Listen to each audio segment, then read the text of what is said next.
au pouvoir et empêché Jean-Pierre Mbemba de prendre le pouvoir, de gérer la République démocratique du Congo.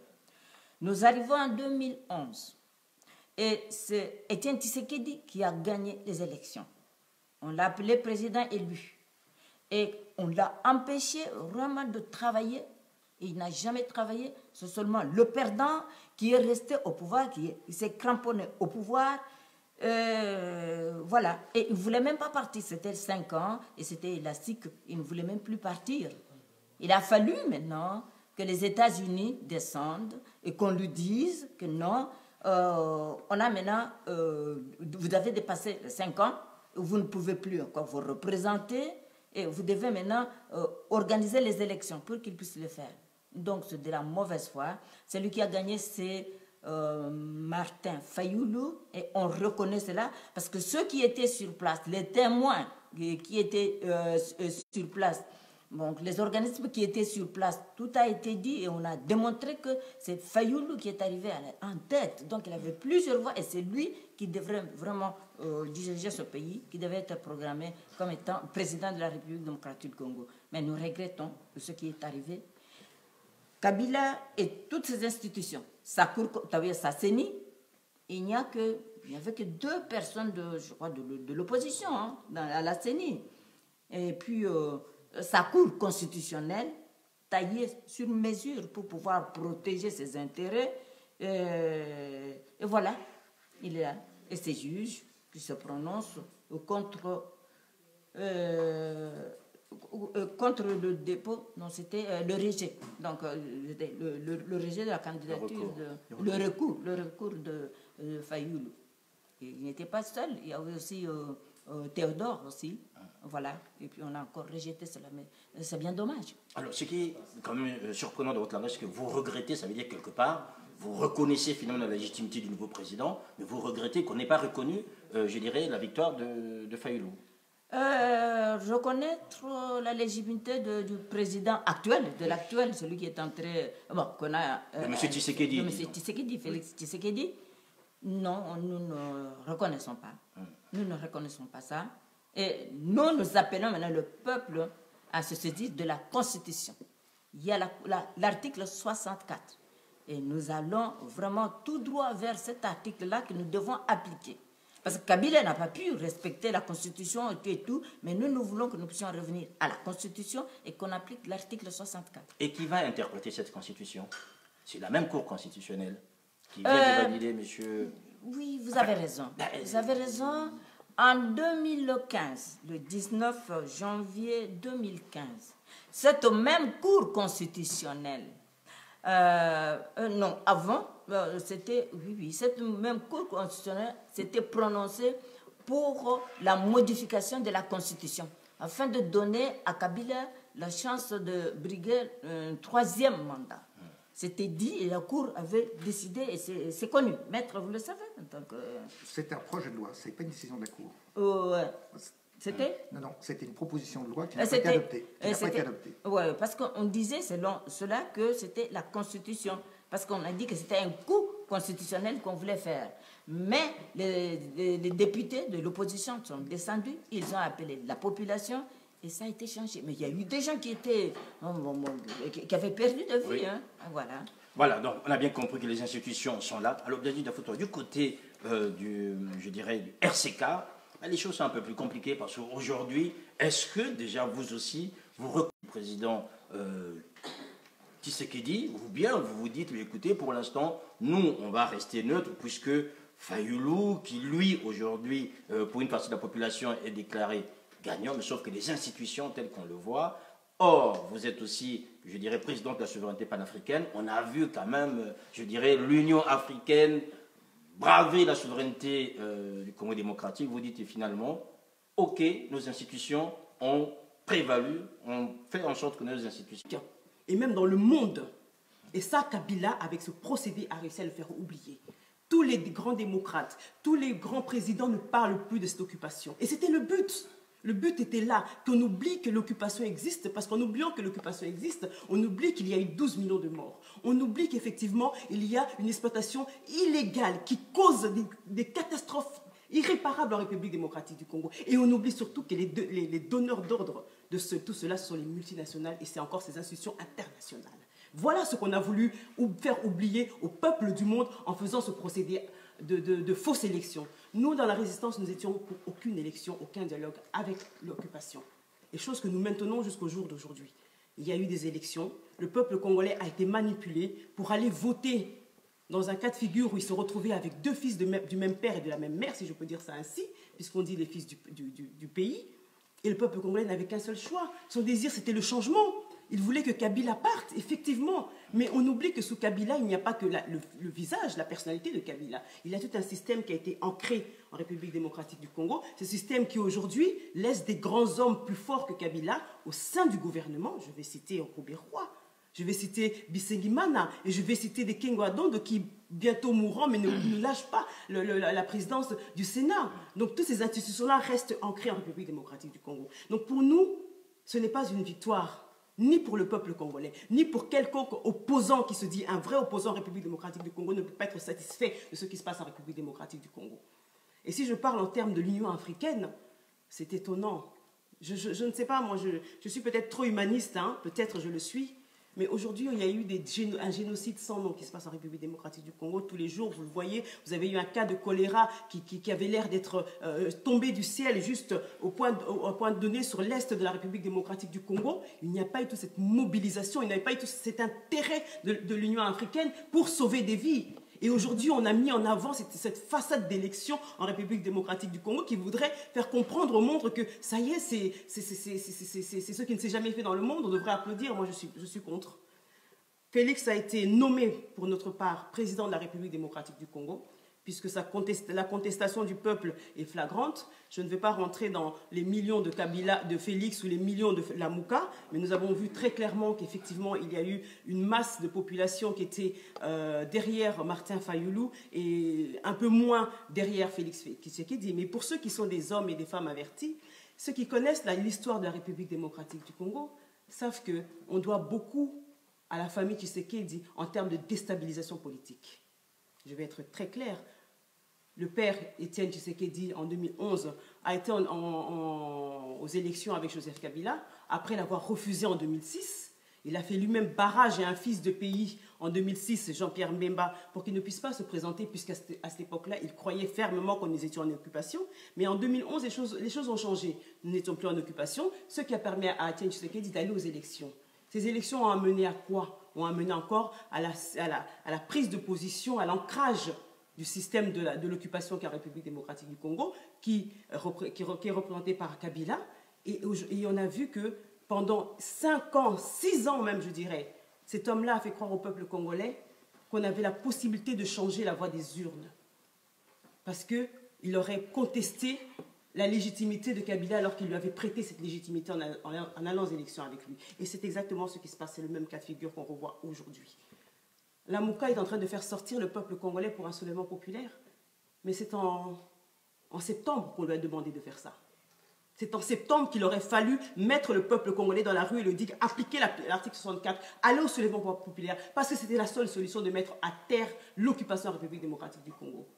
Aujourd'hui, on va être démocrate, s'il faut l'être, puisqu'en termes de démocratie, nous l'avons dit tout à l'heure, j'ai vu sur le plateau tout à l'heure, certains qui nous disaient, il y a beaucoup de gens qui sont très mal placés, notamment Paul Kagame, qui est le président de l'Union africaine aujourd'hui, pour nous parler de démocratie, alors que celui-là a fait en sorte qu'aujourd'hui, la République démocratique du Congo se trouve dans cet état. N'oublions pas qu'il est frère de sang avec Kabila, qu'il l'a soutenu depuis le début et jusqu'encore aujourd'hui. Il fait un faux semblant parce qu'il arrive à la fin de son mandat. Il doit se positionner, il doit être prudent. Donc il ne va pas dire n'importe quoi. Mais nous savons très bien que tout cela est une mascarade.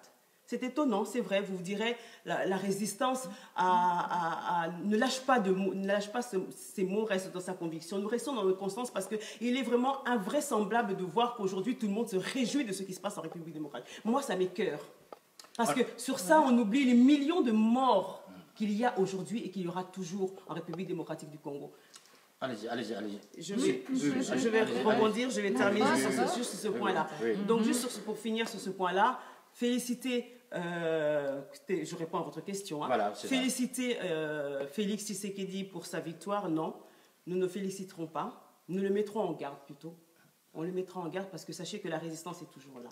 La résistance a été l'instance, si je peux dire, du peuple qui a poussé à ce que ces opposants puissent avoir une parole au niveau de la diaspora. Voilà. Nous avons créé cette force-là et aujourd'hui, ne pas reconnaître cette force-là de la diaspora, faire en sorte que cette diaspora même soit complètement dénigrée, complètement éloignée de la procédure, des procédures électoraux, c'est un scandale. Donc nous ne pouvons pas... Alors, féliciter, non, avant que je vous donne la parole, s'il vous plaît, féliciter, non, mais est-ce que vous reconnaissez la légitimité de M. Tshisekedi? Sa légitimité ne pourrait être reconnue que si effectivement il prête un serment, si effectivement au sein de son gouvernement, il comprend la douleur du peuple congolais, qu'il arrive à reprendre tous ces ministères régaliens dans lesquels il n'a aucune emprise. Vous le savez, ne soyons pas non plus totalement pessimistes, mais ne soyons pas totalement aveugles non plus. Vous ne félicitez pas, mais vous n'allez pas non plus reconnaître sa légitimité. Nous restons prudents. Pourquoi? Parce que c'est un cas de figure, tout le monde vous le dit, vous l'avez dit tout à l'heure, c'est un cas de figure jamais vu. Donc dans ce cas-là, nous avons un droit de réserve. Oui. Et ce droit de réserve veut que nous regardons aussi bien la nomination de Félix Tshisekedi en tant que président de la République démocratique du Congo, oui. Et aussi bien le gouvernement et l'emprise et l'ancrage de l'occupation en République démocratique du Congo. Alors, ce qui est quand même surprenant dans votre langage, Blandine Diafoutoua, c'est que le RCK n'est pas habitué à être en position de réserve. Nous ne sommes pas habitués à être en position de réserve, c'est vrai, parce que jusqu'à présent, soit vous avez changé ou il y a quelque chose... Nous ne changeons pas, nous ne changeons pas. Qu'est-ce qui explique cette réserve? Cette réserve s'explique tout simplement parce que nous n'avons pas été dans les politiques. La République démocratique du Congo aujourd'hui n'ont pas été dans le sens du peuple. Et c'est ça qui nous désole, c'est ça qui nous donne le droit de réserve, parce que ce peuple-là, c'est celui que nous regardons en premier, et on regarde ce peuple, et ce peuple n'est pas content. À quel moment sortirez-vous de cette réserve? Nous sortirons de cette réserve quand le peuple congolais aura pris sa souveraineté réellement, et non donc, pas dans cette mascarade. Qu'il aille dans la rue comme levé Lamuka. Qu'il aille dans la rue, oui, puisque c'est ce que nous avons toujours prôné pour le... Donc vous rejoignez la Mouka au moins pour Nous ne rejoignons pas la Mouka, c'est la Mouka qui rejoint la résistance dans ce terme-là. Mais nous regrettons que la Mouka ne stipule qu'aujourd'hui, à l'heure où Félix a été officiellement institué par la Cour constitutionnelle de l'État congolais comme étant le président de la République démocratique du Congo. C'est cet acte de prendre en main le soulèvement populaire, de prendre l'application de l'article 64, il aurait dû le faire bien avant ce lancement de cette procédure électorale. Voilà, donc en entendre, si vous permettez, Anastasie Matouka, en entendre en fait Madame Diafoutoua, finalement, la Mouka était endormie en fait. Endormie, je ne pense pas. Je crois que si aujourd'hui la Mouka qui veut dire réveiller, si vous me permettez en fait l'expression, la Mouka a vu que le peuple dormait dans le temps. Il fallait le réveiller. Alors, il fallait le réveiller maintenant. Le peuple suivait à la loupe, à la lettre, tout ce que disait le gouvernement.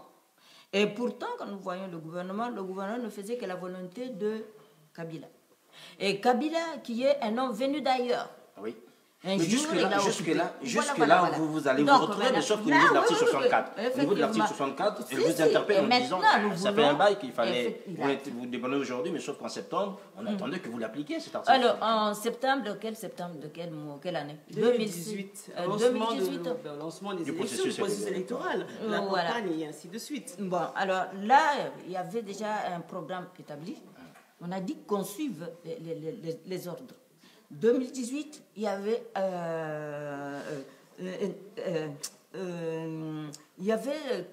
la communauté internationale qui est intervenue, qui a demandé à Kabila, parce que Kabila ne voulait pas, n'avait pas l'intention d'organiser les élections. Oui. Il a fallu qu'on dépêche Niki aller et qu'il vienne, qu'il dise, mais je ne pars pas sans la date. Et maintenant, on a dû arracher une date du 23 décembre 2018. Qui est devenu le 30. Oui, qui est devenu le 30. Et comme il y avait déjà cette date, cette convention, on a dit, on respecte ce qu'on a déjà tracé comme calendrier, et on va voir où est-ce qu'on va, arriver avec le pouvoir qui est en place, parce que ce pouvoir vraiment est confisqué, nous pouvons tout dire. Alors, bon, on a suivi, on suivait, parce que selon la Constitution,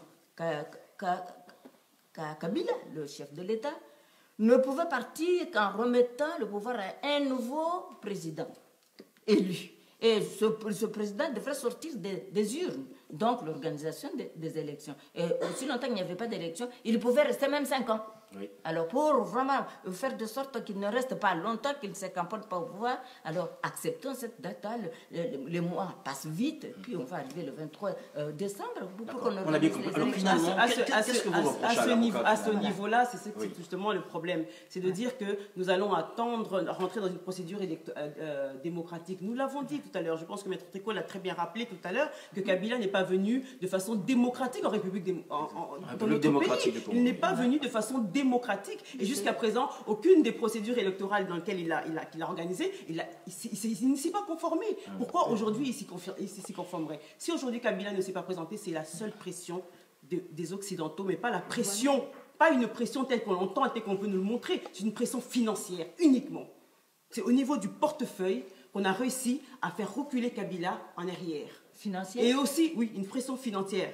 Et ça, vous pouvez le vérifier. Je pense que Maître Tricot sera même de pouvoir vous confirmer avec l'organisme The Century, qui effectivement a réussi, après qu'il y ait plusieurs sanctions de l'ONU sur les massacres en République démocratique du Congo contre le gouvernement de Kabila, contre la personne de Kabila. Ce n'est que sur l'aspect financier qu'on a réussi à lui mettre la pression pour qu'aujourd'hui, il puisse mettre un dauphin et non pas se présenter aux élections présidentielles en République démocratique du Congo. Donc, ce que nous, on reproche à la Mouka et à tous ses opposants, c'est que tout simplement, nous l'avions dit.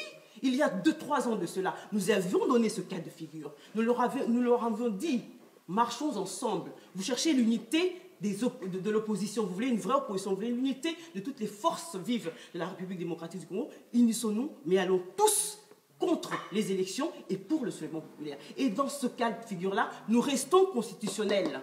Nous restons démocrates, puisque notre constitution est très claire à ce sujet-là. C'est que Kabila, le 19 septembre exactement 2016, il n'était plus le président élu de la République démocratique du Congo. Il avait perdu son mandat. Les accords signés par la CENCO et le Rassemblement étaient caducs, puisqu'ils sont des accords anticonstitutionnels. Ce ne sont que des accords qui ne priment pas au-dessus de la Constitution. Donc nous pouvions à ce titre-là nous opposer aux élections en République démocratique du Congo et aller directement vers une démission immédiate de Kabila et de son gouvernement. Mais cela n'a pas été entendu par, que ce soit la MOPA, que ce soit Cash ou qui que ce soit dans cette opposition. Cette voix-là n'a pas été entendue. Et c'est pour ça que nous arrivons dans ce cas de figure où, effectivement, notre position de la résistance est un peu tiraillée, je peux dire, vous le voyez, dans le cas des membres, des combattants, si on peut les appeler ainsi. Il y a effectivement beaucoup de gens qui prennent des positions. Certains vont chez la MOCA, d'autres vont chez Félix, d'autres se félicitent. Mais quand on reste droit dans nos bottes, quand on reste dans notre constance, quand on sait pourquoi nous ne battions pas pour une alternance en République démocratique du Congo. Nous nous battons pour une alternative politique, c'est-à-dire un changement complet de la classe politique en République démocratique du Congo, de la société civile et des institutions. C'est pour cela que nous nous battions dans ce combat-là. Et aujourd'hui, avec cette victoire-là, on a remis cette lutte, cet objectif final qui sera le bonheur du peuple congolais en arrière. Voilà pourquoi nous ne pouvons pas être contents de ce procédé. Moi, je voudrais juste dire que ceux qui gouvernent sont en République démocratique du Congo. Tout se passe en République démocratique du Congo. C'est lui qui est dehors et qui veut gouverner leur entre. Nous avons vu Kabila venir. Il n'avait pas de force. Il est venu avec les Rwandais et tout ça. Il a signé les accords pour occuper le pays. Et nous sommes la diaspora. On nous a interdit, nous n'avions même pas le droit de voter. Ou tout ce que nous faisons en dehors. Je ne sais pas comment ça engage le pays là-bas. Parce que c'est pas considéré. Voilà. Ouais, quand on rentre au pays, on fait tout sur place. Même si on veut se faire élire, c'est sur place. Nous n'avons ni le droit d'être éligible. Donc RCK peut parler à la limite. Non, mais en dehors du pays, on ne peut rien faire. C'est complètement faux. C'est complètement arrêtez de leurrer le peuple congolais sur ce concept de dire qu'on ne peut défendre notre pays, on ne peut le sauver qu'en étant à l'intérieur. C'est archi faux, vous avez été à l'intérieur. Qu'avez-vous réussi à faire? À part créer un faux semblant d'une mobilisation nationale en faveur de Fayulu. Qu'avez-vous réussi à faire? Vous n'avez pas réussi à déloger Kabila, vous n'avez pas réussi à prendre le pouvoir. Vous êtes aujourd'hui dans une position où, même au niveau de la députation, vous n'avez pas suffisamment de députés pour pouvoir mettre votre voix en avant. Au niveau du Sénat, ça sera de même. Alors, vous n'avez pas réussi à faire de l'intérieur. Pourquoi est-ce que vous dites que de l'extérieur? Pourquoi est-ce que vous mettez les gens dans la rue aujourd'hui, dans la diaspora? Pourquoi vous reprenez-vous ce procédé que la diaspora, que le RCK a mis en avant dans ce combat? Tout simplement parce que vous avez compris que la pression internationale, la pression de la diaspora, puisque dans toutes les révolutions de ce monde, c'est la diaspora qui a eu la plus grande force. Et c'est ça que les opinions internationales, la communauté internationale craint le plus, c'est la diaspora. Voilà. Et c'est ce pourquoi, dans notre constitution, en 2006, on nous a enlevé le droit de vote. Très bien, allez-y. Alors, je sais qu'il y a des gens de la diaspora qui étaient ici avec nous. Mais pour travailler là-bas, pour être élus là-bas, ils se sont fait enregistrer. Ils ont respecté ce que la Constitution dit et ils sont sur place. Nous avons Noël Tchani, nous avons les autres, nous avons même Rex Kazadi. Il est allé sur place, fonder un parti là-bas, etc. Et là, il peut être reconnu, il peut faire quelque chose là-bas, avoir la population, avoir la population avec lui. Oui, mais oui. Tout en étant en dehors, on ne voit pas ce qu'on peut faire. Kabila est sur place, avec son armée, avec ses milices, avec tout, il fait ce qu'il veut. Et puis avec on pouvons dire, ces Mendés qui parlent, qui font tout, et tout ça, voilà. Ok, on a bien compris. Alors, Norbert Tico, quand on entend en fait aujourd'hui l'opinion internationale, notamment les réseaux sociaux, vous avez été attaqué par de nombreux combattants et Congolais des deux rives par rapport à votre position plus ou moins favorable à Tshisekedi. Or, qu'est-ce qu'on vous dit exactement, M. Tricot? M. Tshisekedi n'est qu'un pion de M. Kabila. M. Tshisekedi n'a pas été élu, il n'a pas eu les voix nécessaires sur M. Fayulu, c'est un traître. Qu'est-ce que vous avez comme élément pour dire à ces hommes et à ces femmes que M. Tshisekedi, finalement, ne tire pas sa légitimité de la volonté propre de M. Kabila, mais réellement des Congolais? Or, on lui reproche aussi de cette première déclaration, une fois ce soir, là, après la proclamation, qu'il demandait, c'est vrai qu'il reconnaissait un peu que ça n'allait pas plaire à tout le monde, mais quand même, il fallait rendre hommage à M. Kabila. Déjà, sur cette déclaration de M. Félix Tshisekedi, je trouve qu'elle était appropriée, dans le sens que même si M. Joseph Kabila donc est un dictateur, oui. C'est en Afrique centrale le premier dictateur qui n'a pas violé sa constitution pour pouvoir se représenter. Il faut le féliciter pour cela. Non, je ne dis pas pour le féliciter. On prend acte, ce n'est pas des félicitations. D'accord. Je crois qu'il faut être pragmatique. Il faut être pragmatique et il faut surtout faciliter les transitions démocratiques. Il faut être pragmatique. Donc, M. Joseph Kabila ne s'est pas représenté et, compte tenu de l'impopularité totale dont il faisait l'objet et du rejet dont son pouvoir faisait l'objet de la part du peuple congolais, il n'a pas réussi, comme font tous les dictateurs, à truquer totalement les résultats de l'élection.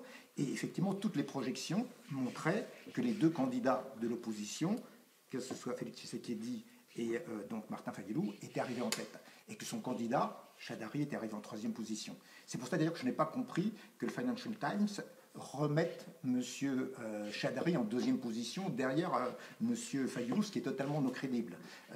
Moi, si j'ai soutenu en République du Congo-Brazzaville la position du général Jean-Marie Michel Moukoko, c'était parce que l'opposition avait mis en place une commission technique de contrôle avec collecte de tous les bulletins et que tous les éléments étaient réunis pour pouvoir contester.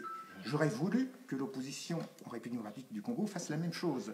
Devant la Cour constitutionnelle, il fallait présenter tous les éléments, tous les bulletins. Ça n'a pas été fait. Moi, en tant qu'avocat, je suis légaliste, j'agis en fonction des preuves. De même qu'en Côte d'Ivoire, donc pour les élections d'octobre et novembre 2010, lorsque la Cour constitutionnelle avait déclaré le président Laurent Gbagbo réélu, et que j'avais demandé là un comptage des voix, puisqu'il y a effectivement beaucoup d'éléments qui démontraient que c'était Laurent Gbagbo qui était élu, alors que la France et la communauté internationale ont déclaré illégalement par la Cour. On a vu la même France aussi. Ça, même chose, exactement, exactement, intervenir et modifier. Tout est une question de preuve.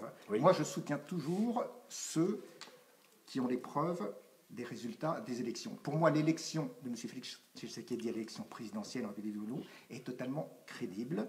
La Cour constitutionnelle a rendu sa décision. C'est le président légitimement élu. Par contre, je conteste les résultats provisoires et je pense qu'ils doivent être contestés des élections législatives. On est donc dans une situation de chance et je ne partage pas le point de vue. Donc je constate le point de vue, mais je ne veux pas que ce soit un débat uniquement RCK-Lamouka. On a un constat désastreux de la situation en République démocratique du Congo, qui est effectivement une bonne partie sous occupation étrangère rwandaise, où ses ressources sont pillées, etc. C'est malheureusement évident, où il y a eu, et effectivement il faut le rappeler, des millions et des millions de morts, et on ne doit pas les oublier. Mais par contre là, on a une chance historique, parce que le dictateur Joseph Kabila n'a pas suffisamment tripatouillé sa constitution, et la constitution de la République démocratique du Congo donne des pouvoirs importants au président élu. Le président élu est le chef suprême des forces armées, il est le premier magistrat du pays, il a le pouvoir de nommer tous les hauts fonctionnaires, il peut même gouverner par ordonnance sans consulter l'Assemblée nationale s'il le veut. Et il peut, surtout s'il y a un contentieux électoral sur les élections législatives, il n'y a pas véritablement d'élection, il peut dissoudre l'Assemblée nationale. Donc, c'est l'occasion, et c'est là où moi j'appelle, en tant que... Moi, je suis un juriste légaliste démocrate, je ne suis membre d'aucun parti politique. Donc, et quand je défends des clients, je défends le colonel John Tshibongo, on pourra en reparler, parce que lui, il a eu le mérite de déserter des forces armées de la République démocratique du Congo, parce qu'il refusait de tirer sur les populations civiles dans le nord-est du pays, et il refusait de s'allier avec des officiers rwandais. Et je le défends en tant qu'officier républicain qui a refusé de commettre des crimes de guerre. Et lui, je pense qu'il n'apprécierait pas, alors que le président Tshisekedi a prévu une grande loi d'amnistie, c'est dans les pouvoirs du président de la République, de donner la grâce et de faire libérer tous les prisonniers politiques pour lui, du Congo. pour vous, Tshisekedi n'est pas un traître, Kabila Ce n'a n'est rien pas à un traître, faire. et il faut lui donner, je dirais, avant de faire des procès d'intention, le président Félix Tshisekedi a été élu. Laissons-le commencer à gouverner. Il a la possibilité de demander à la Mouka de l'aider à constituer son gouvernement. Il a la possibilité de contester les élections législatives, il a la possibilité de constituer une nouvelle majorité présidentielle. Est-ce que vous l'encouragez, par exemple, puisque vous avez parlé tout à l'heure de contestation générale des élections législatives, vous l'encouragez, par exemple, à dissoudre l'Assemblée pour convoquer de nouvelles élections? Moi, déjà, je l'encourage, mais ça a déjà été fait, puisque des représentants de CACH et du DPS ont contesté les résultats des élections législatives, députés nationaux et députés provinciaux. Je les encourage, mais j'encourage aussi la Mouka à contester ces résultats, parce que là, c'est l'occasion. C'est incompréhensible, vu le rejet du pouvoir Kabila, qui est seulement un président issu de l'opposition. Et comment, comme le dit notre amie Blandine, comment il peut y avoir 350 députés nationaux du Front commun contre le Congo, parce que pour moi, c'est pas le Front commun, c'est le Congolais, exactement, du pouvoir Kabila. C'est impossible. La population l'a rejeté. Pour moi, il doit y avoir une majorité de députés issus de l'AMCA et de CACH. Et donc là, il y a un combat important. Et plutôt qu'il y ait des divisions de l'opposition, moi j'appelle au rassemblement. Donc, M. Tshisekedi, lui, n'a pas vraiment rassemblé, parce que quand il réunit sa signature à Genève, c'est pas une volonté de rassembler. Oui, alors là, si vous voulez, on peut revenir sur Genève. Parce que non, mais rapidement, pour parler de rassemblement. J'ai des éléments. Oui, parler de rassemblement, c'est juste pour dire qu'il n'y a pas vraiment une volonté. Allez-y. Je vous dirais, j'ai encouragé et j'ai salué la décision de M. Félix Tshisekedi de se retirer de l'accord de Genève, parce que les dés étaient pipés et c'était organisé sous une influence étrangère. Je vous rappelle qu'au départ, la réunion ne devait pas se tenir à Genève, elle devait se tenir donc à Conakry, en République de Guinée, de façon indépendante. Et là, il y a eu des questions de financement, et la fondation Kofi Annan a été financée par la fondation George Soros, par les États-Unis d'Amérique. Et Genève, c'est une ingérence des États-Unis d'Amérique, et je félicite M. Félix Tshisekedi de s'être retiré de cet accord qui était dicté par des intérêts américains. Et je ne vois pas pourquoi les États-Unis... Pourquoi pas retiré avant d'y aller? Vous n'avez pas d'informations? Non, il ne connaissait pas les conditions, il n'était même pas prévu qu'il y ait un vote. Mais les conditions n'avaient pas été au préalable signées en Afrique du Sud. Enfin, les conditions avaient été au préalable signées. À son niveau, il ne peut pas aller poser une signature sur un document, on s'y connaît. Les dés ont été pipés. Les dés ont été pipés. Les dés ont été pipés. Mais donc ça, je dirais, il y a un moment donné où ce qui compte, c'est l'intérêt supérieur du peuple congolais. Donc je pense que M. Félix Tshisekedi a choisi l'intérêt du peuple supérieur congolais en se retirant de cet accord, parce qu'il faut privilégier la souveraineté d'un pays plutôt que de se soumettre à des puissances étrangères et accepter leur financement. Et moi, je suis un partisan non seulement de la vérité des urnes, mais surtout je lutte contre la corruption et je suis un partisan de la transparence. Donc ce que je demande, c'est ce que tous les candidats à l'élection présidentielle et tous les candidats aux élections législatives publient leurs comptes de campagne, indiquent par qui ils ont été financés. Pour moi, le peuple congolais a le droit de savoir qui finance les campagnes. Et là, on sera très édifié. Moi, j'ai vu avec intérêt une chaîne anglo-saxonne qui a fait des calculs statistiques en disant que le candidat qui avait le plus dépensé, c'était le candidat du pouvoir, Chaderi. Le deuxième à avoir le plus dépensé, c'est M. Martin Fayulu. Et celui qui arrive en dernier, qui a le moins dépensé, c'est M. Félix Tshisekedi. Moi, j'ai tendance à dire que les gens qui dépensent moins, c'est parce qu'ils n'ont pas volé de l'argent au peuple. Et c'est pour ça que j'ai un préjugé favorable. Et c'est à titre personnel que je m'exprime. Mais au moins, si je soutiens M. Félix Tshisekedi, je n'aurai pas crainte de contribuer à blanchir de l'argent de la corruption. Très bien. Vous voulez dire quelque chose, mesdames? Je vais laisser. Oui. Allez-y. Alors, je voudrais dire ceci. Alors, le candidat Chadari était le candidat commun. Jadari, candidat commun de FCC. Et de l'autre côté, l'opposition dit, nous aussi présentons un candidat commun. Ils se sont retrouvés en adultes à Genève. Les 7, ils ont signé. Personne n'avait forcé. Les 7, après avoir signé, et le lendemain au champ, après avoir Mais pas le lendemain, de la même soirée. voilà. Ils n'ont pas attendu le lendemain. Oui, c'est très tôt matin qu'on a. Après avoir signé. Non, nous on l'a su le même soir. Là, dès qu'il a quitté Quelques Genève, heures après, il a tout de suite, on a effectivement su. dit qu'il se retirait de ce traité, qu'il devait consulter sa base. Voilà. Donc là, c'était. Il fallait normalement s'entendre. Donc pour dire que disons, le pouvoir en place, lui, c'est coordonner les choses et puis arriver à ce qu'il veut faire. Il a fait sortir le candidat qui est le dauphin, alors qu'on disait que le vrai dauphin de Kabila se trouve dans l'opposition. Vous allez voir. Et on avait braqué une caméra sur l'opposition pour pouvoir gérer le dauphin là. D'accord. Et tout a été fait. Comment pouvons-nous comprendre, maître, vous êtes là, vous allez nous expliquer que nous disons que le mal congolais là-bas, c'est Kabila. Avant qu'il n'entre là-bas, nous n'avions pas les 87 fosses communes, nous n'avions pas les 10 millions, 13 millions de morts, tout. C'est Kabila qui est entré et tout. Donc les occupants, ils ont tout fait. Et maintenant, votre candidat, il prend le pouvoir. Avant même de prendre le pouvoir, on dit qu'il sera, donc il est, provisoirement président. Carrément, il commence à vanter Kabila.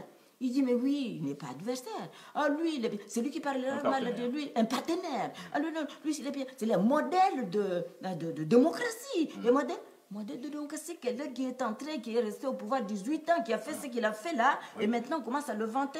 Et vous voyez que c'est vraiment... Voilà, on a bien compris. Alors, juste avant de vous donner la parole, Bladji Diafouta, je veux juste revenir sur ce que vous dites, Madame Anastasie Mutoka. Est-ce que finalement, si M.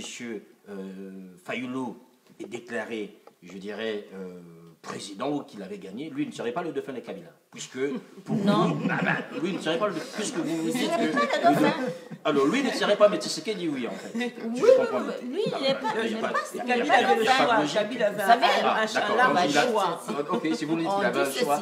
Il avait le choix, il a choisi. On a parlé de compte. Le moins contestable, si on peut dire ainsi. On a parlé de compte de campagne. Oui.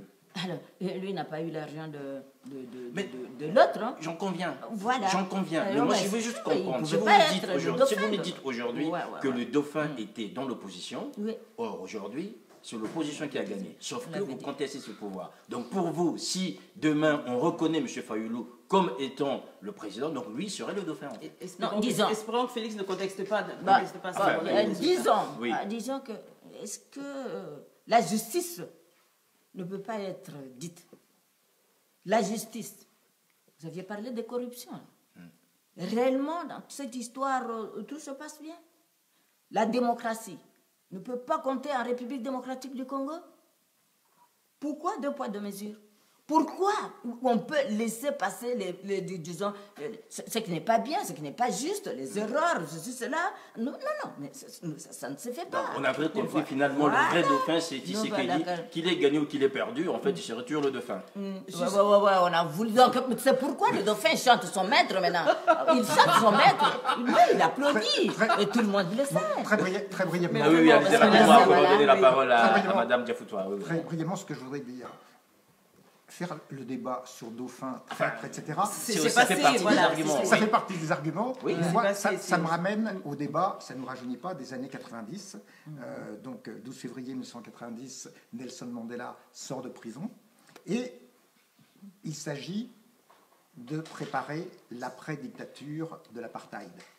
Et une bonne partie de l'aile de l'UNC, de l'ANC, le Congrès national africain, l'ANC, donc conteste la politique de Nelson Mandela et notamment dit, lorsqu'il serre la main de Frédéric de Clercq, que c'est une trahison. On ne peut pas considérer le chef de l'État, futur chef de l'État sortant, comme un partenaire parce que c'est de la traîtrise. Et là, on retrouve en arrière. Et pourtant, Nelson Mandela a réussi.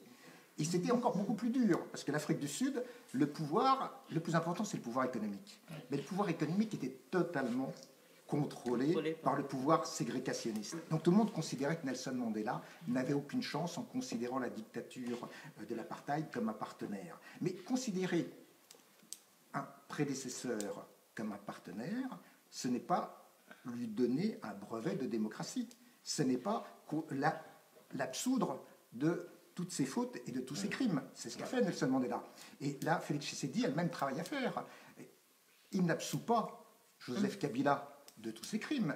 Il dit simplement, nous avons besoin d'une transition, d'une alternance démocratique et pacifique qui ne se fasse pas dans le sang. Donc, on est obligé de considérer le pouvoir sortant comme un partenaire pour cette transition. C'est simplement la légalité constitutionnelle. Voilà, donc là, mais ce n'est pas dire nous allions à M. Joseph Kabila. Si je me rappelle bien, en RDC, il y a une musique qui chantait Vital Kamerhe, le pacificateur. Donc ça signifie, comme Kamerhe avec Tshisekedi, Tshisekedi le pacificateur, en lien avec M. Kabila. Donc pour rebondir justement sur ça, puisqu'on veut nous faire croire, on veut faire croire au peuple congolais un peu de tout et de n'importe quoi. On veut nous faire croire que Félix Tshisekedi, effectivement, quand il utilise le terme partenaire, on peut le penser. C'est de bonne guerre, si on peut dire en termes politiques, de dire effectivement qu'on va travailler, puisque nous n'oublions pas, Kabila laisse un bilan négatif en République démocratique du Congo, sur le plan économique, sur le plan social, sur le plan territorial. Nous avons une balkanisation qui se fait à l'instant dit, aujourd'hui à la seconde près, une balkanisation qui continue à se faire. Donc Kabila laisse effectivement un bilan négatif. Il en va de soi que pour faire sa passation avec Félix Tshisekedi, qu'il puisse effectivement apporter des éléments pour que Félix Tshisekedi parte avec un petit quelque chose, si je peux dire, pour vraiment travailler. Mais moi, je pense qu'on va s'arrêter sur la question de ce qu'on aurait dû faire avant les élections. Les choses sont faites, les dés sont jetés, comme on dit. Donc maintenant, on va aller plutôt sur quelque chose de constructif, quelque chose de réaliste. En 2018, je pense que vous l'avez vu, vous savez que la problématique de la République démocratique du Congo, ce sont ses ressources minières, ses ressources naturelles. C'est ça le nœud du problème en République démocratique du Congo. Ce n'est pas tant une position démocratique ou électorale, ce n'est pas ça la question. La problématique, c'est ça, c'est le côté financier. Et le gouvernement de Kabila a mis en place un code minier qui a commencé de 2% et qui a été augmenté de 10% en 2018. Donc l'année dernière, juste avant les élections, à quelques mois, avant la procédure électorale. Donc ce qui veut dire que sur ce côté-là, vous pensez que Kabila laissera la mainmise au nouveau président entrant, laissera ces 10% qui s'est battu, puisque nous le savons tous en tant qu'Africains ici, même en tant que maître Tricot, en tant que démocrate, qu'effectivement, aucun chef d'État africain n'a pu arriver à mettre des codes miniers ou d'avoir un pourcentage élevé sur ses ressources. Donc Kabila a réussi à faire ça. Le gouvernement, du moins, les Tutsis au moins, ont réussi à faire ça. Donc vous croyez qu'ils vont lâcher main prise sur ça? Vous croyez que Félix a suffisamment d'étoffe, et ça je pose la question à Maître Tricot, a suffisamment d'étoffe justement pour pouvoir se substituer à Kabila sur cette passation de 2% à 10%? Non, mais je le tape fermement parce que c'est ça qui coûte des millions de vies en République démocratique du Congo. Parce qu'on a tendance à oublier tout cela. Et sur un deuxième point que je vais revenir sur la présidence de Félix Tshisekedi, c'est sur son gouvernement. On a beau dire tout ce qu'on a à dire, les choses sont là, les preuves sont là, on parle de preuves, les preuves sont là. Il y a 350 députés élus de la majorité sortante, alors que nous avons un président qui devrait être de majorité nationale. Comment va-t-il renverser la donne? Comment pourra-t-il aujourd'hui récupérer ces ministères les plus importants, défense, économie, intérieur, ministre Affaires étrangères? Comment pourra-t-il récupérer ces ministères-là?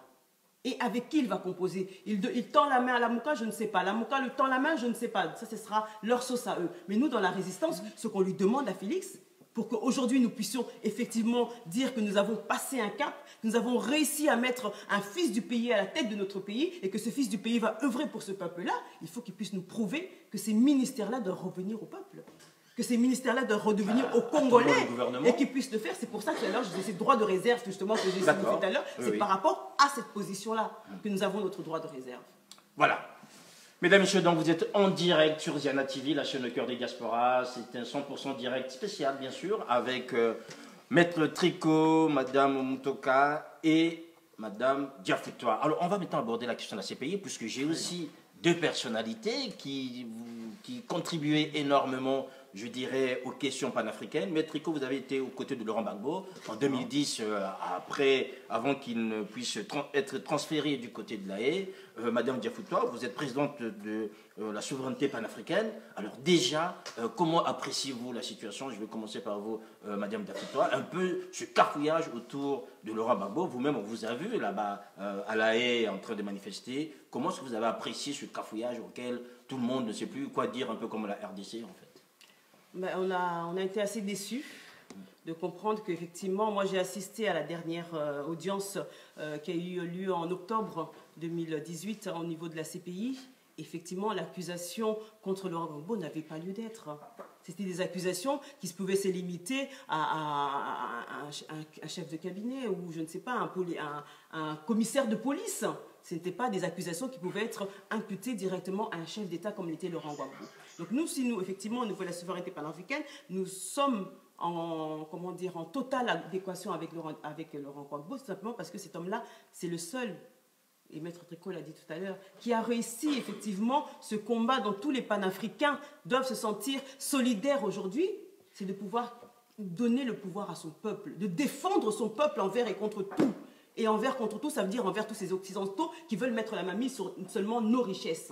Et Gbagbo a réussi à faire cette preuve-là. En 2010, même si effectivement on a perdu des millions de vies à ces instants-là, ces quelques mois de rébellion qui s'est passé en Côte d'Ivoire, mais ça a pu donner la force à un peuple, le peuple ivoirien en l'occurrence, mais soutenu par nous tous, peuple africain, tout justement dire que nous avons un pouvoir et nous devons nous défendre coûte que coûte. C'est pour cela que nous soutenons Laurent Gbagbo dans cette lutte et que nous demandons à la CPI, vous qui vous êtes là à nous donner des exemples de démocratie, de droit, puisque Maître Tricot, je pense, ne me contestera pas, avec ma petite connaissance juridique et judiciaire de l'appareil judiciaire, la CPI a une particularité dans ses procédés judiciaires. On ne trouvera pas cette particularité dans un tribunal commun public où nous tous sommes amenés à comparaître ou à assister un jour. Ils ne vouent leur légitimité juridique que sur des accords ou une convention qu'ils ont fait uniquement pour la CPI. Donc il est difficile pour un avocat, comme je pense Maître Tricot, de pouvoir aller plaider à la CPI. Puisqu'effectivement, ce n'est pas du tout je ne sais même pas de quel... je ne suis pas trop instruite sur le fonctionnement total juridique de la CPI. Je pense que Maître Tricot pourra rebondir dessus. Mais pour avoir assisté, pour avoir quelques notions juridiques, pour avoir quand même suivi quelques études juridiques de droit, je pense que cette institution se fout de la gueule du monde. Excusez-moi le terme. Parce que quand on parle du droit, dans ces pays, ce n'est pas du droit qu'on met en avant. Donc Laurent Gbagbo devrait être libéré. Vous avez vu, le juge l'a statué. Et qu'est-ce qu'on voit derrière encore? Cette mainmise politique mise en avant par Fatou Bensouda qui vient mettre une opposition à quel titre, sur quel chef d'accusation? Vous avez laissé cet homme pendant 8 ans en prison, pendant lequel vous avez eu le temps de recompter, de reprendre toutes les preuves que vous pouviez, de les remaquiller, de les remoduler, d'acheter encore tous les témoins que vous vouliez.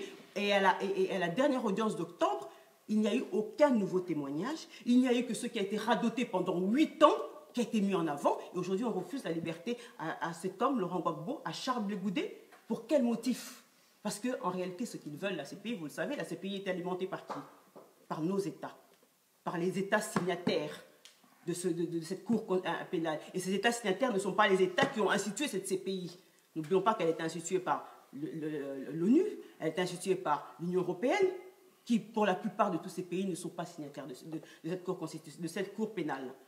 Donc aujourd'hui, ce sont les États qui nourrissent cette CPI. Et pour que Laurent Gbagbo puisse sortir, vous l'avez entendu, quelqu'un a demandé Fatou Bensouda. Elle a demandé tout simplement que soit il soit maintenu en prison pendant la délibération de son appel, soit dans ce cas-là qu'il puisse sortir, mais avec des conditions. Et que croyez-vous que sont ces conditions-là? Et on va revenir encore au nerf de la guerre, les finances, l'argent, la monnaie. Ce n'est que ça qu'on essaye de magouiller encore aujourd'hui pour qu'aujourd'hui Laurent Gbagbo ne puisse pas retrouver sa liberté. Un deuxième point aussi qui est important, parce que c'est vrai qu'on a lutté, on soutient Laurent Gbagbo.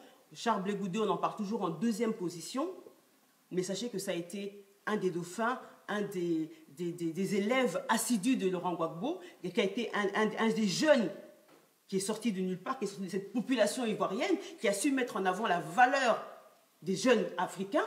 Et avec ça, on veut casser ce Charles Blé Goudé. On veut que Gbagbo puisse vieillir suffisamment pour pas qu'il puisse avoir la force de prendre le pouvoir et ainsi casser aussi la possibilité de Charles Blé Goudé de reprendre le pouvoir en Côte d'Ivoire. Et ça, nous nous opposons totalement. Donc j'appelle à la population ivoirienne et à toute la population panafricaine de continuer le combat pour la libération de Laurent Gbagbo et de notre frère Charles Blé Goudé, tout simplement parce que c'est notre droit. Ils doivent quitter cette CPI et cette CPI doit être fermée dans un tiroir et ne plus faire l'objet, sauf...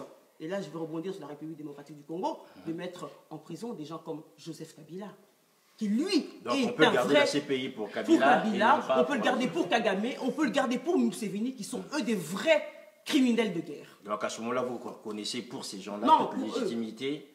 Uniquement pour eux, pour qu'ils soient jugés avec eux, pour qu'ils en fassent ce qu'ils en veulent. Et à ce moment-là, la terre, non, je ne respecterai pas pour autant la Cour pénale. Ne me faites pas dire ce que je ne veux pas dire.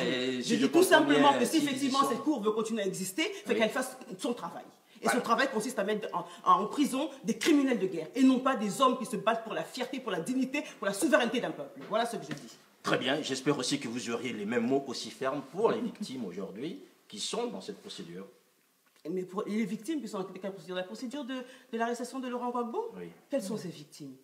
Donc pour vous, il n'y en a pas. Non, je ne dis pas qu'il n'y a pas de victimes. Je demande quelles sont ces victimes aujourd'hui. L'accusation, s'il est accusé, c'est bien qu'il y a des victimes. J'ai participé, j'ai été là, j'ai écouté les accusations les chefs d'accusation du procureur.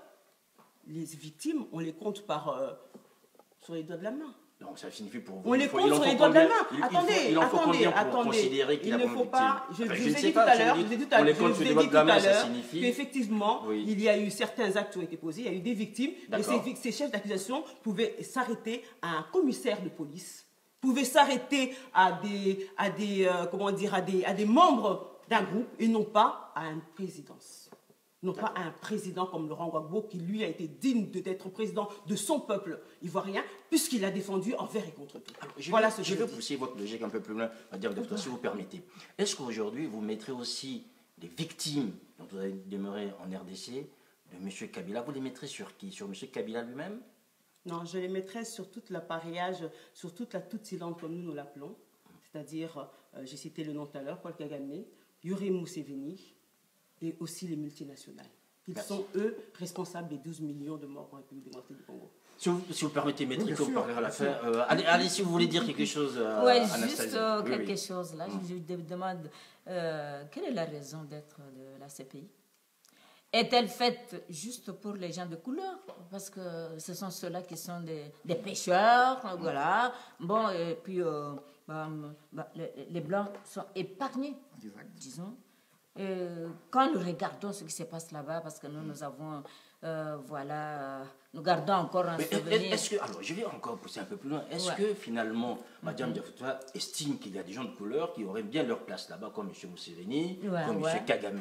Est-ce que vous avez, par exemple, chez les autres, je dirais, gens de non-couleur, donc des blancs, qu'on pourrait amener là-bas en ce moment? Non, mais... Il y en a énormément. On a déjà Sarkozy qui a contribué à la mort de Kadhafi. Et on en a encore d'autres énormément. On reprendrait Reagan, on prendrait Clinton, je vous en cite, moi, si vous voulez des mots. Très bien. Donc, ils sont là, ils ont de couleur. Blanc, on devrait mettre à la CPI, effectivement. Voilà. Mais nous avons des gens... Vous voyez comme quoi le RCK peut venir au secours de la MOCA, finalement. Donc, ça signifie qu'il y a moyen de travailler ensemble. Qui sont là, qui peuvent tout faire, qui peuvent se permettre de tout et qu'on ne mettra jamais là, qu'ils soient de couleur ou pas. Nous avons les Rwandais. Ils ont fait tout ce qu'ils ont fait au pays et tout ça. On ne peut jamais mettre la main sur eux et les amener à la CPI. Hein. CPI, c'est pour ceux qui n'ont pas assez de moyens, qui n'ont pas assez de force. Je ne sais pas, est-ce que le Rwanda est signataire? Je ne sais pas. Le Rwanda est signataire. Le Rwanda, il me semble que le Rwanda est signataire, sauf que le Rwanda a une particularité qu'ont les États-Unis, c'est qu'un Rwandais ne peut pas être jugé à l'extérieur. Exactement. Voilà. Alors, effectivement, la question, d'abord, c'est qu'est-ce que la Cour pénale dite internationale? De fait, ça n'est pas véritablement une juridiction indépendante. Moi, dès le début, quand a été organisé le statut de Rome, j'ai considéré qu'il ne s'agissait pas d'une institution judiciaire, c'est une institution politico-judiciaire. C'est-à-dire qu'elle a été créée par un certain nombre d'États, c'était justement rappelé. Le principal État qui est l'acteur qui a le plus d'influence au niveau de la CPI, c'est un État non signataire du statut de Rome et qui a toujours fait du lobbying pour qu'aucun de ses citoyens ne soit jamais traduit devant la CPI. Il s'agit des États-Unis d'Amérique. Voilà. Et dans le statut de Rome et dans le fonctionnement de la CPI, il y a un droit de saisine directe par le Conseil de sécurité de l'ONU, ce qui traduit bien en droit que c'est sous le contrôle des principaux membres du Conseil de sécurité de l'ONU que se font les saisines de la Cour pénale dite internationale. Pour moi, la Cour pénale dite internationale doit disparaître. Il faut qu'elle soit remplacée par des cours pénales continentales. Il n'est pas normal qu'à La Haye, on ne juge que des dirigeants panafricains. Qui sont des innocents, pour aller dans votre logique. Qui dans ma logique, effectivement, des dirigeants panafricains pour lesquels il y a absence totale de preuves. Donc, et qui sont innocents, pour lesquels on essaye de fabriquer des preuves. Dans le cas du président Laurent Gbagbo, c'est totalement évident. À un moment donné, les collaborateurs de messieurs Sarkozy et Ouattara sont dépêchés d'envoyer au bureau du procureur de la CPI des fausses preuves, dans lesquelles il y avait notamment une vidéo bien fameuse de massacre, mais qui s'était passée au Kenya et pas en Côte d'Ivoire. Donc, plein d'affaires sur des subornations de témoins par le bureau de la procureure. Et là aussi, on peut parler... Justement, Jean-Pierre Bemba, parce que moi, je suis aussi allé manifester devant la CPI pour la libération de Laurent Gbagbo, mais aussi pour la libération du sénateur Jean-Pierre Bemba, qui lui aussi a été injustement traduit dans la CPI, qui en plus, comme c'est une juridiction politique, c'est une nation politico-judiciaire, a des délais de détention provisoire qui sont totalement inadmissibles. Puis de la France, d'abord de Jacques Chirac et ensuite de Nicolas Sarkozy. Et on a eu un processus où il y a eu ingérence totale de la France. Je rappelle que j'ai notamment fait partie du collectif d'avocats du jeune Ivoirien Firmin Mahé. Firmin Mahé, le 13 mai 2005, a été assassiné par des soldats de la force française Licorne qui l'ont ligoté, menotté et qui, sur instruction de leur hiérarchie, l'ont asphyxié au moyen d'un sac poubelle. Donc j'ai eu à plaider ça dans les juridictions françaises. Il s'agit d'un crime contre l'humanité. Donc, et la force Licorne, depuis les accords de Linas Marcoussis, a eu une politique d'ingérence, la force française. La France a même contraint le président Laurent Gbagbo à prendre comme Premier ministre M. Guillaume Soro, le chef avec M. Alassane Dramane Ouattara de la rébellion qui occupait le nord de la Côte d'Ivoire, où étaient commis aussi des crimes contre l'humanité. Et on est arrivé au coup d'État favorisé par la France des élections, effectivement, d'octobre et novembre 2010, où la Cour constitutionnelle de la Côte d'Ivoire, après avoir analysé les résultats, a proclamé comme vainqueur M. Laurent Gbagbo. Et c'est effectivement, au vu des documents, du dépouillement, et seule la Cour constitutionnelle a autorité pour le faire, eh bien, la Cour constitutionnelle a déclaré M. Laurent Gbagbo vainqueur. Qu'est-ce qu'a fait la France de Nicolas Sarkozy? Elle a mis à l'hôtel du Golfe où se trouvait Alassane Ouattara des membres de la Cour,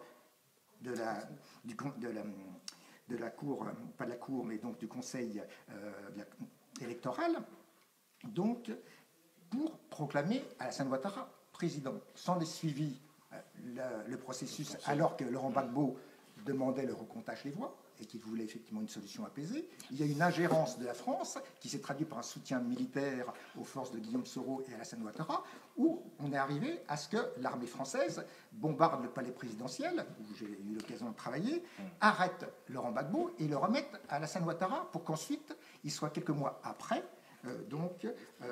transféré illégalement, nuitamment, à La Haye, pour être emprisonné. Donc on voit bien que la Cour pénale dite internationale est un instrument à la disposition des puissances coloniales. Donc le fiasco auquel nous assistons aujourd'hui est quasiment normal. Et normal. Ça a été la même chose pour le sénateur Jean-Pierre Bemba. Donc là aussi, et là je peux en parler en toute connaissance de cause, parce qu'il se trouve que j'ai participé en 1993 à l'alternance démocratique en République centrafricaine, et où on est passé du pouvoir post-Bokassa du général comité militaire André Kolimba à des élections qui ont été gagnées par le candidat que je soutenais, à savoir Ange-Félix Patassé, ingénieur agronome et indépendant, et qui a été réélu démocratiquement jusqu'à être renversé donc, en mars 2003 par la rébellion du général François Bozizé.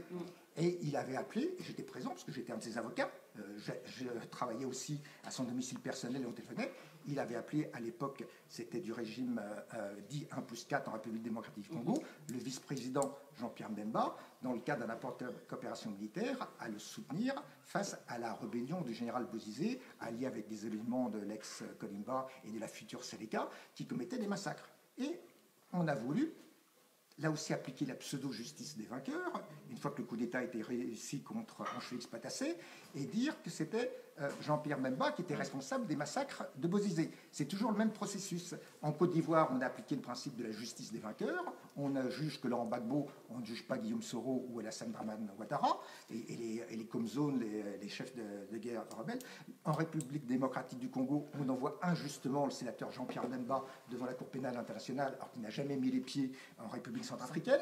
Tout ça pour l'écarter, et toujours pour des questions d'intérêt, et la Blandine Diafouta a parfaitement raison, d'intérêt de ressources minières. Je rappelle qu'en République centrafricaine, il y a eu le scandale Uramine, où Nicolas Sarkozy et Joseph Kabila, dans les intérêts d'uranium pour Areva, en République démocratique du Congo, en République centrafricaine et en Afrique du Sud, ont passé différents accords, et donc l'extradition de Jean-Pierre Mbemba à la CPI, c'était justement pour masquer ces intérêts-là. Donc on instrumentalise la Cour pénale dite internationale uniquement pour des intérêts d'État qui défendent leurs multinationales, puisque les États défendent leurs multinationales. Et c'est pour ça qu'en ce qui concerne la République démocratique du Congo ou la Côte d'Ivoire, je considère que la Cour pénale internationale n'a absolument aucune autorité. Elle doit disparaître, être remplacée par des cours pénales continentales. Okay. Merci. Allez-y, si vous voulez compléter quelque chose. Sur la Cour pénale ou sur la continuité de la RDC? Mais dites-nous déjà ce que donc, vous avez... Sur la Cour pénale, donc effectivement, Oui.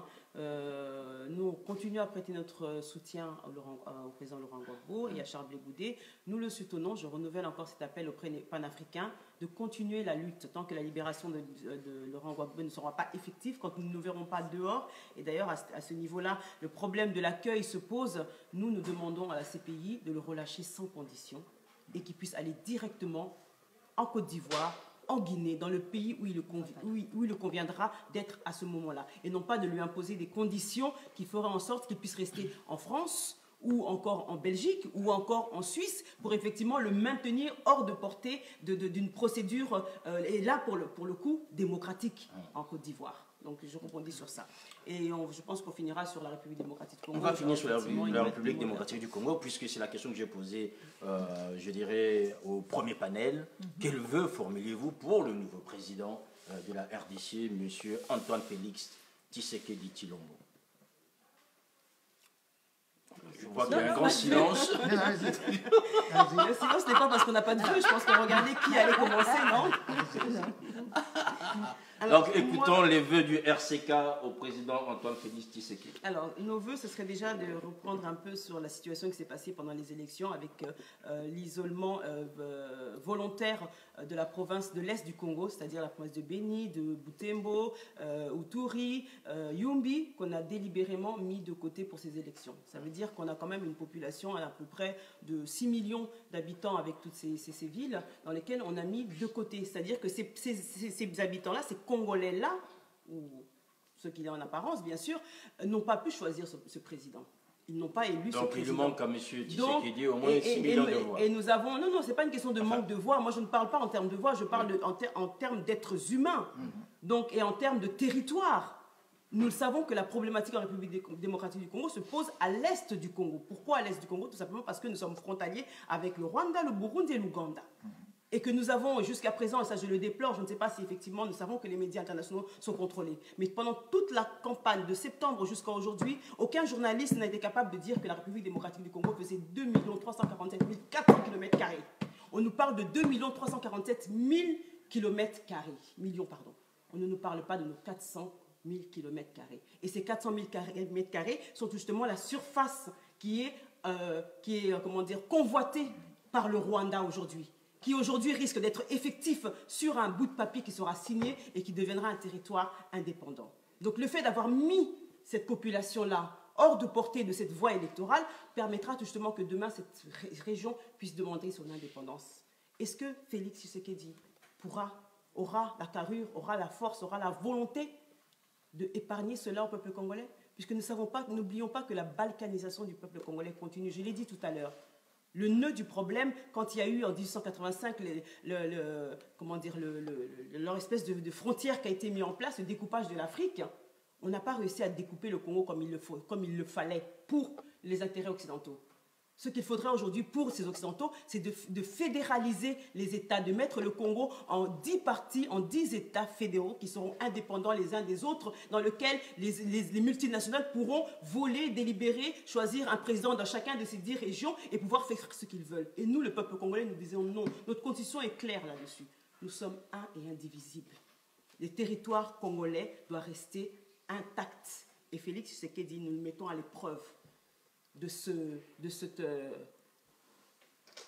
comment je peux appeler ça? C'est plus que vital. On peut exterminer totalement la population congolaise, qu'il n'y ait plus un seul Congolais. Mais si on devait prendre un morceau de notre terre et le découper pour qu'il appartienne à quelqu'un d'autre, c'est plus qu'une question vitale. Auras-tu la carrure de le faire? Donc nous, c'est ça ce qu'on peut dire aujourd'hui à Félix Tshisekedi en termes de vœux. Nous le souhaitons le bienvenu tout de même. C'est un fils du pays, je le répète. Il est là en tant que président de la République démocratique du Congo. Il a été élu par un certain nombre de Congolais que nous ne devons pas oublier effectivement. Aujourd'hui, c'est à lui de faire ses preuves. Et sachez que pour cela, pour qu'il puisse réussir, il faut qu'il fasse toute une renaissance de la classe politique, un lavement de cette classe politique, un déracinement de l'occupation. Et pour ça, il ne pourra pas le faire sans la résistance. Très bien. Alors, Maître Tricot, si vous permettez, je donnerai la parole en dernier. Non, je donnerai la parole en dernier à Lamoka parce que ça permettrait peut-être d'avoir des bons vœux pour réveiller le président Tshisekedi.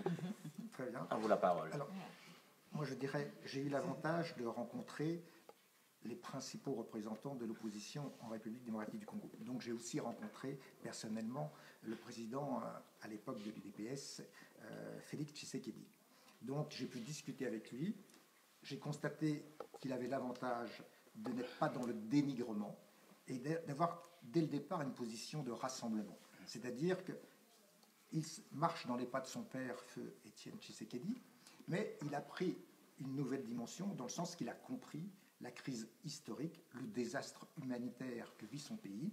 Et dès le départ, il a fait une campagne en se posant en rassembleur et en voulant la réconciliation. Il a adopté une démarche un peu à la Nelson Mandela, et je l'encourage à continuer. Donc tous mes voeux, c'est de dire, Monsieur le Président Félix Tshisekedi, le peuple congolais a besoin que vous réussissiez la première alternance démocratique et pacifique en République démocratique du Congo. Il a besoin que vous restauriez la souveraineté du pays, et effectivement, son territoire. Il est inadmissible qu'il y ait des milices étrangères qui exploitent les ressources naturelles, qui violent et terrorisent les populations. Donc, il devra totalement sécuriser le pays. C'est la mission prioritaire. Il doit sécuriser le pays. Il doit lutter contre la corruption. La corruption est un fléau qui nuit au développement. La République démocratique du Congo est un pays extrêmement riche, mais la population vit dans la pauvreté. C'est un grand défi. Donc, la commission Cash, et notamment l'UDPS, ont un programme de partage équitable des richesses.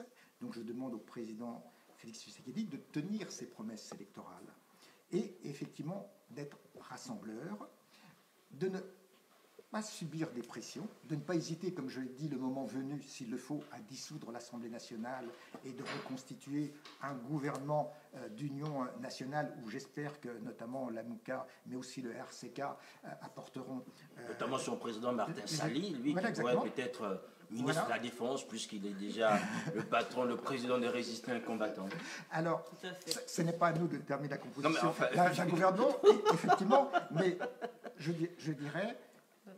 Il y a des gestes symboliques à faire.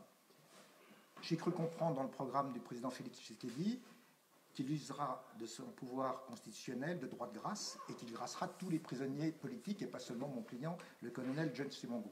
Ça, c'est quelque chose de très important. Il faut gracier tous les prisonniers politiques pour qu'il y ait un renouvellement, une nouvelle respiration. Ça, c'est important. On doit sécuriser le pays, on doit gracier tous les prisonniers politiques, on doit restaurer totalement l'indépendance de la justice, et ça c'est dans ses pouvoirs de nomination. Il faut avoir une justice équitable. Il y a des criminels de guerre qui doivent être sanctionnés, mais dans l'équité. Il faudra une commission d'instance, vérité, réconciliation, justice, dignité qui soit mise en place pour pouvoir juger sans esprit de vengeance, parce que là aussi, il faut pouvoir tourner de façon équitable la page du passé. Donc il aura la mission de tourner la page d'un passé douloureux et sanglant, la mission de renégocier tous les contrats avec les multinationales étrangères dans le sens de l'équité. Je partage totalement les observations qui ont été faites sur le code minier. Il faudra réformer de fond en comble. Il faudra une transparence, comme je l'ai indiqué. Et tout cela en combien d'années? Parce qu'il y a beaucoup de il faut, mais en combien d'années? Moi, je En pense, urgence. on est dans Il n'a que l'urgence. 5 ans, hein, ce que je sache. Il n'a que 5 Enfin, ans. il n'a que 5 ans, peut-être C'est plus. pas au bout des 5 ans. Hein. Il n'a que 5 ans, mais déjà, je pense que c'est un peu comme Emmanuel Macron lorsqu'il a été élu. Il n'avait pas véritablement de majorité au départ. Tout le monde dirait qu'il ne pourrait pas gouverner. Il n'a aucun parti, etc. Il a réussi à constituer une majorité. Là, le président Félix Tshisekedi a le défi de constituer une nouvelle majorité, de rassembler des gens auxquels le peuple congolais pourra faire confiance, c'est-à-dire des gens non corrompus, des gens qui n'ont pas participé à l'ancien système de la corruption pour préparer l'avenir. Donc, il a un travail de 18 mois et il sera jugé sur ces 18 mois. Et là, il n'a pas le droit à l'échec. Nous allons aujourd'hui prendre date pour les 18 mois de M. Félix Tshisekedi. Alors, est-ce que pour l'AMOCA, M. Tshisekedi ne devrait pas sécuriser le pays, lutter contre la corruption ou organiser un partage équitable des ressources du pays? Comme il a pris le courage d'accepter ce poste-là, nous disons que vraiment, nous ne pouvons pas baisser les bras. Nous sommes là, nous allons appliquer l'article 64. Mais nous disons que pourquoi? Parce que nous voulons maintenant que notre pays soit libéré. Nous, les Congolais, nous devons... Libéré, puisque... Non, c'est pas libéré, c'est pas libéré, parce que nous avons des postes, nous avons 500 postes dans l'armée occupés par les Rwandais. Nous avons les Roubaix-Rois qui sont dans l'Assemblée nationale. Nous avons des Janet, tous ces Rwandais qui sont là, etc. Et puis lui, il prend le donc le vous voilà, formulez le vœu de libération. Oui, l'occupation. La résistance, c'est le RCK à ce niveau-là. Oui, effectivement, tout est occupé. Mais nous voulons maintenant qu'ils puissent... Nous, les Congolais, nous sommes nombreux. Nous sommes nombreux, effectivement. Voilà, nous donc sommes déjà, nombreux ailleurs. le Nous vœu de voulons libération, rentrer déjà, dans notre ça, c'est pays. acquis. Pour rentrer dans notre pays, Oui. il faut que les autres là libèrent les postes. Très bien. Donc, le vœu de libération, président Tshisekedi. Voilà, qu'ils puissent le faire. Oui. Mais pour qu'ils puissent le faire, qu'ils le respectent, qu'il n'y ait pas d'impunité. Pas question de protéger les biens mal acquis des autres, etc. Nous voulons vraiment, en tout donc, cas... lutte contre les biens mal acquis. Oui, qu'il soit sincère. Avec Kabila comme président du Sénat, ça va être difficile. Mais non, mais on ne l'acceptera pas. Plus des hommes étrangers qui ne sont pas des Congolais chez nous. Voilà, nous ne voulons pas dans nos institutions. N'oublions pas l'état de droit, bien sûr. Hein. Voilà, donc, d'un vrai état de droit, que ça ne reste pas un mot dans nos bouches, mais soit réellement un vrai état de droit. Le peuple congolais a droit à sa souveraineté et a droit à tous ses droits sociaux, qui sont des acquis, n'oublions pas, depuis l'indépendance. Nous avons des acquis sociaux qui ont été mis en place après l'obtention de notre indépendance en 1960 par Patrice Emery Lumumba et tous les combattants de l'époque. Donc ces acquis sociaux doivent revenir au peuple congolais. Et ça, c'est un état de droit. Voilà, en entendant que ces acquis sociaux reviennent au peuple congolais, j'aimerais juste rappeler au président Tshisekedi que du côté de la MOCA France, on souhaite qu'il lutte, je dirais, contre la corruption, qu'il puisse ramener les biens mal acquis et surtout qu'il puisse permettre aux Congolais de vivre dans la libération totale environ tous les étrangers. Voilà, comme quoi finalement RCK, la MOCA et tout le monde, on peut avoir des bons vœux pour cette année qui commence, mais je n'ai pas entendu un vœu pour le peuple congolais. Le peuple congolais, je l'ai dit tout à l'heure pendant le vœu de la MOCA, parce que la MOCA oui, d'accord. Parce que nous, on l'a dit, effectivement. Le peuple-là de continuer à se battre. Le peuple congolais doit se saisir de la Constitution et appliquer l'article 64. Ce ne sont pas les Français, ce ne sont pas les Belges, ce ne sont pas qui viendront libérer notre pays. Alors, réveillons-nous, faisons tout pour occuper notre pays. Comme ça, on sera là en paix. Voilà, mesdames et messieurs, donc c'est la fin de ce panel, vous avez compris, il était un peu plus long puisque nous devons libérer Maître Tricot qui doit partir. Par contre, je garderai sur ce plateau Madame Diafoutois puisque nous allons dans ce dernier panel aborder un sujet très délicat quel sera l'avenir des combattants? Vous les avez vus parcourir toutes les capitales européennes, vous les avez vus courser tous les, je dirais, les leaders politiques de la RDC qui venaient dans l'espace européen, et que vont-ils devenir, puisqu'aujourd'hui c'est une communauté qui est de plus en plus divisée, puisque certains d'entre eux sont allés s'installer là-bas du côté de Kinshasa afin d'occuper des postes. Et en même temps, nous parlerons donc avec Guy Mafimba et Sadio qui vont me rejoindre tout à l'heure sur la médiation de M. Denis Sassou Nguesso en RDC. Vous vous rappelez qu'il est le président de la CIRGL et il a été, je dirais, l'un, je dirais pas des défenseurs, mais quand même, il a tout fait pour que M. Fayulu puisse avoir cette victoire, puisque Denis Sassou Nguesso a signé en l'espace de 3 jours 2 communiqués complètement différents afin de pouvoir, je dirais, aller dans le sens que nous avons vu du côté de l'Union africaine. Vous avez bien compris, mesdames, messieurs, c'est un autre panel qui va reprendre dans quelques instants. Restez fidèles sur Zana TV. À tout à l'heure.